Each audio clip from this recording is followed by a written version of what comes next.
جناب عالی آج کی جو رمضان نشریات ہے اس میں ہمارے جو مہمان ہیں جناب ریحان راجپوت صاحب ان کی جانب آگے بڑھیں گے، اور جیسا کہ بتا چکا ہوں کہ آپ نو منتخب ایم پی اے ہیں اس وقت اور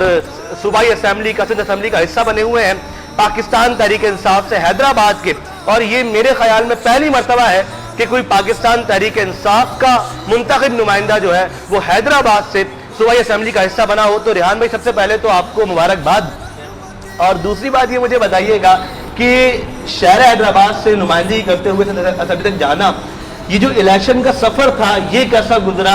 امید تھی جیت جائیں گے؟ اعوذ باللہ من الشیطان الرجیم، بسم اللہ الرحمن الرحیم۔ انصب بھائی، امید نہیں تھی، یقین تھا کہ ہم جیت جائیں گے،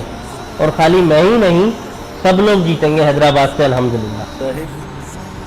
وہ ایک لمبی بحث ہے کہ کون جتایا گیا اور کون ہروایا گیا، یہ ایک الگ سے ہم آپ سے ڈسکشن کریں گے، لیکن جو حاضر ہے اس میں جو تکلیف آئی اور مصیبت آئی وہ میری زندگی کا ایک بالکل ایک الگ ایکسپیرینس تھا۔ شاید میں یہ کہوں کہ اگر آج سے 5 سال پہلے جب میں نے پولیٹکس میں قدم رکھا اور مجھے ان چیزوں کا پتہ ہوتا تو شاید میں کبھی بھی سیاست کے قریب بھی نہیں جاتا۔ تو یہ تکلیف دہ سفر، اور میرے خیال میں جو ناانصافیاں ہیں ہمارے معاشرے میں سب کے ساتھ ہیں، ہم سمجھتے ہیں ہمارے ساتھ ہیں، لیکن ہر طبقے کے ساتھ جو ناانصافیاں ہو رہی ہیں ہمارے ہاں، تو وہ ناانصافی اس لیول پر بھی بہت زیادہ میں نے دیکھی اپنے ذاتی تجربے کے مطابق۔ اچھا، میں نے دیکھا کہ الیکشن سے پہلے آپ کی جو پارٹی تھی اس پر بہت زیادہ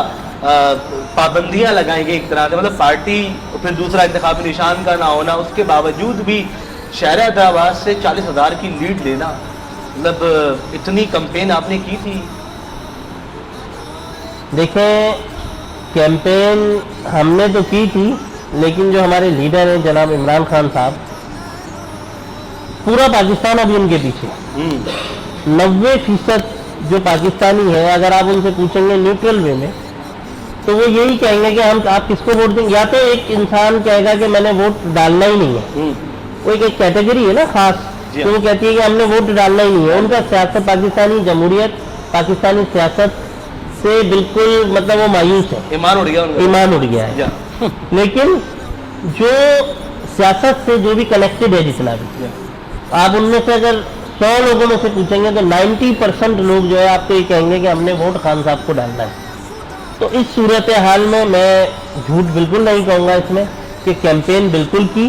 اچھا، کیمپین ہمیں بالکل نہیں کرنی پڑتی اگر بلے کا نشان ہوتا،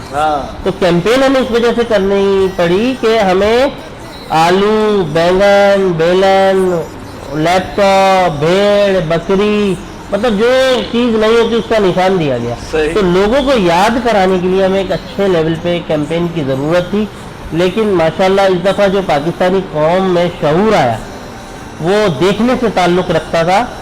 کہ ہمارے سے زیادہ لوگوں کو فکر تھی کہ آپ کا نشان کیا ہے۔ تو یہ بھی پاکستان کی ایک تاریخ، ایک ہسٹری میں لکھ دی گئی ہے ایک چیز کہ یہ اس قسم کے 2024 میں بھی الیکشن ہوئے تھے کہ جب لوگ بے قرار تھے کہ کینڈیڈیٹ کا نشان کیا ہے، اور اس نے جا کے اس نشان پہ ٹھپا لگایا، اور یہ پورے پاکستانیوں کے سامنے